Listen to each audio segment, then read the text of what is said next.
E na aula de hoje a gente vai falar quanto você vai ganhar de dinheiro em cada investimento de renda fixa. Isso porque hoje a gente vai falar dos índices que controlam as taxas da renda fixa. Lembra lá da nossa aula de juros compostos que quanto maior é a sua taxa, maior é o seu ganho. E hoje a gente vai falar quais são as boas taxas da renda fixa. Com um disclaimer que eu já devo fazer, isso depende muito de como está o ciclo do mercado. Então, mais do que entender os números dessa aula, você tem que entender os fundamentos de cada um desses índices. Nas outras aulas do canal já falei aqui bastante dos fundamentos, tá? Você já deve ter passado pelas aulas 3 e 4, onde a gente falou bastante disso. Mas hoje eu vou falar como que isso se associa com os títulos de renda fixa. Então, sem mais delongas, vamos lá para a aula. Boa, galera. Então já estamos aqui com o nosso mapa mental, né? E aí, a primeira coisa que você tem que entender é que todos os investimentos de renda fixa têm um negócio que chama indexador. O indexador é aquilo que define a taxa ou a porcentagem lá, né, do seu investimento. Então, você tem um investimento que rende 10% ao ano. O que vai definir esse 10% é um indexador. E quais são os indexadores que a gente tem hoje no mercado? São basicamente 4. E são nomes que você já ouviu falar aqui no curso, né? Se você não ouviu, pausa esse vídeo e vai ver os anteriores. Então, a gente tem pré-fixado, Selic, CDI e IPCA+.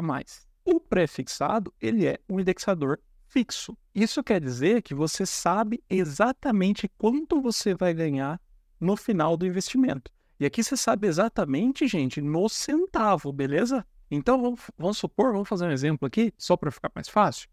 Ó, vamos supor que você tenha um título lá pagando 10,10% ao ano de taxa de rentabilidade. Nesse caso, você vai ter 10,10% independente de quanto for o valor da Selic, independente de quanto for o valor do IPCA.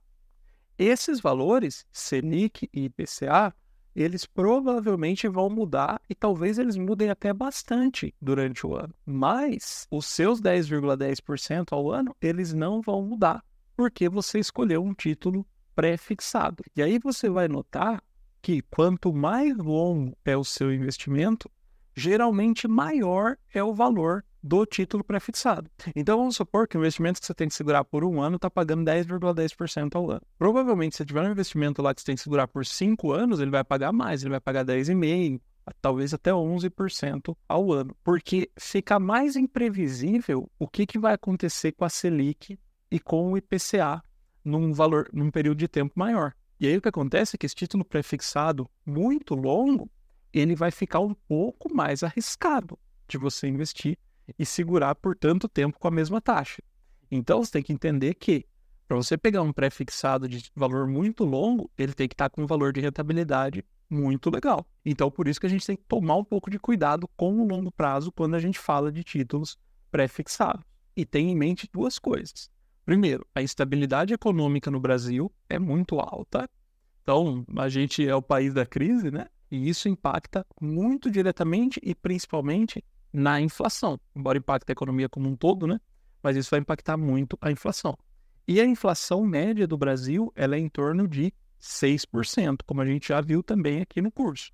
Então, toma cuidado quando você pega um título de longo prazo com a rentabilidade muito próxima ali de 6%, tá legal? Por quê? Se a inflação ficar acima da sua rentabilidade, você vai perder, não dinheiro, mas você vai perder poder de compra, beleza? Como a gente já discutiu aqui em outras aulas. Com isso em mente, o que seriam taxas boas de um título pré-fixado? Com a economia da forma como ela está hoje, com a Selic lá nos 10,75% e em tendência de queda, as tendências são muito importantes, galera, porque os títulos pré-fixados, geralmente, eles olham para o mercado futuro. Então, eles vão considerar que a Selic vai continuar caindo por mais um tempo. As estimativas trabalham com o fechamento da Selic em 9% até o final de 2024. Então, lembra que é tudo mercado futuro.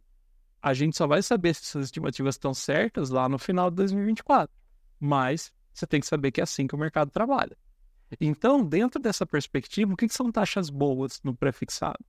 Eu acho que tudo que for acima de 10,5% no pré-fixado, acho que eu vou até aumentar aqui, galera. Para ser boa, tem que ser pelo menos ali uns 11%, porque às vezes ainda tem imposto de renda, tem muita coisa, né? Então, acho que uma taxa boa ali é acima de 11% hoje para pré-fixados, tá? E o que seria uma taxa incrível? não é 20%. 20% é uma taxa irreal, você não vai achar. Uma taxa incrível seria 12%. Ah, mas de 11% para 12% quase não tem diferença. E é verdade, no número não tem muita diferença em si. Mas lembra que isso é juro composto. E juro composto, ele vai aumentar exponencialmente. Então essa diferença, hoje ela não é muito grande, mas daqui 5, 6 anos, 12% ou 11% dá uma diferença muito boa, tá? Por isso que uma taxa incrível seria acima ali de 12%.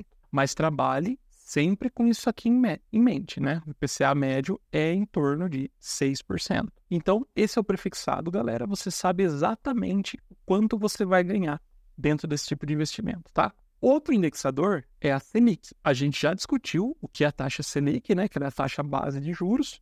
E ela é utilizada só em um tipo de investimento, pelo menos dos mais conhecidos, né?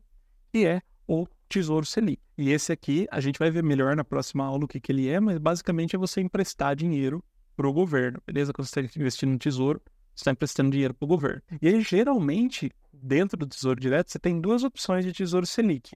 Uma que vai ser de curto prazo, pagando Selic mais 0,1, mais ou menos, tá? E a outra de longo prazo, pagando Selic mais 0,15%. Aí eu fui calcular a Selic média no Brasil, né? E ela está próxima de 10%. Então você vai ter aqui o investimento de curto prazo pagando 10,1%, o de longo prazo pagando 10,15%. Note que esse valor, galera, é muito próximo dos 10,10% que eu coloquei aqui no prefixado.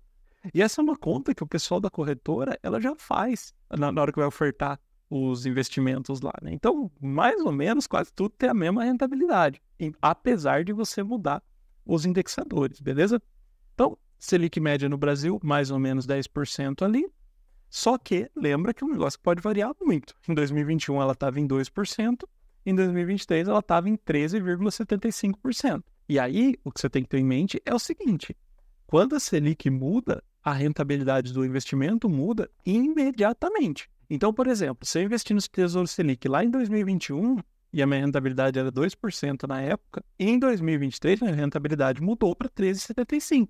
A rentabilidade não fica fixa igual acontece no pré-fixado. Então, aqui ela vai mudando e ela tem a chance de mudar a cada 45 dias quando você muda a taxa Selic. É lógico, é muito raro de acontecer você ter mudanças muito grandes dentro da rentabilidade de uma vez. Então, dificilmente essa taxa vai variar, sei lá, 1% por vez. Mas saibam que o Tesouro Selic, apesar de ser renda fixa, você pode ter essa variação aí dentro da rentabilidade. O mesmo acontece com o CDI, que é outro indexador aqui dos investimentos de renda fixa.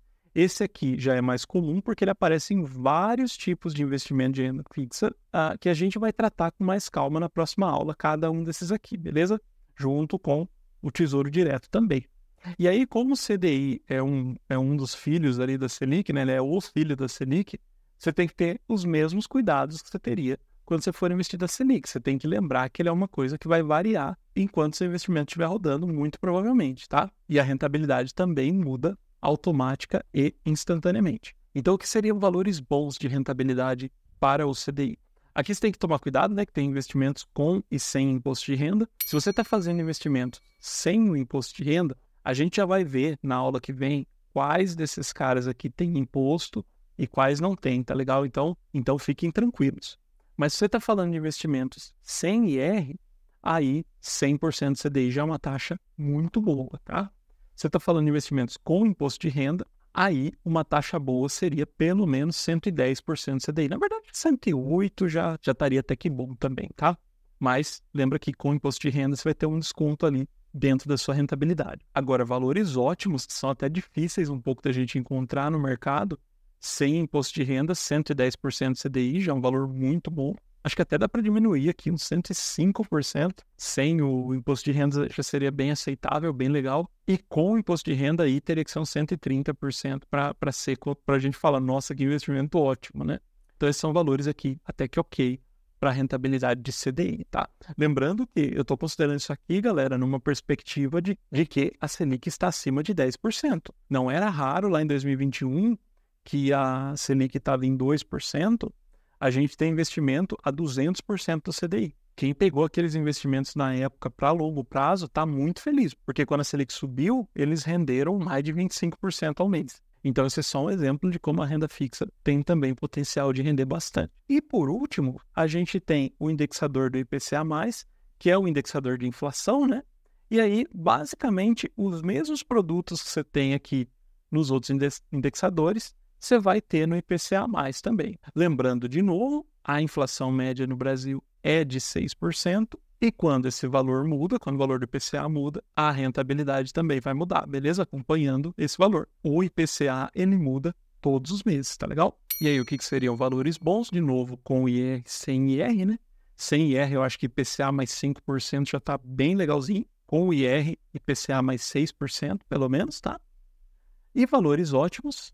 Esse daqui é o sonho, né? Sem imposto de renda, IPCA mais 6%, tá excelente. Com imposto de renda, IPCA mais 7, 7,5 talvez aqui, já seria um valor considerado ótimo, beleza? Com o cuidado de que, lembra do exemplo da última aula, que você pode perder dinheiro quando o IPCA é negativo. A gente viu lá um exemplo na última aula onde isso aconteceu, tá? Se você não lembra, volta lá.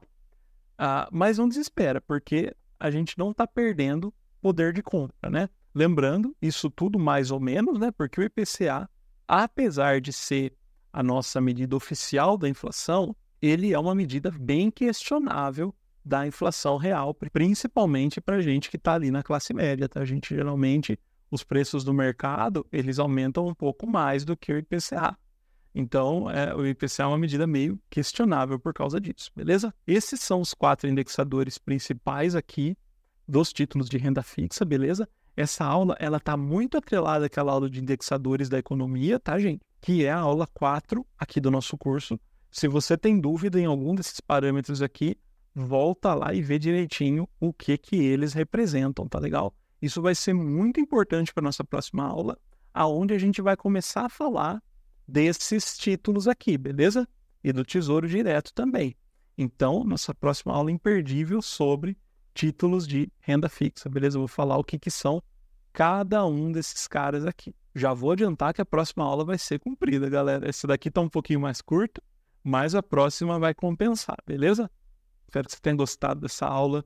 Se gostou, deixa o like, se inscreve no canal para a gente poder continuar trazendo esse conteúdo aqui para vocês, tá legal? Um abraço e até a próxima aula, onde a gente vai falar dos títulos de renda fixa.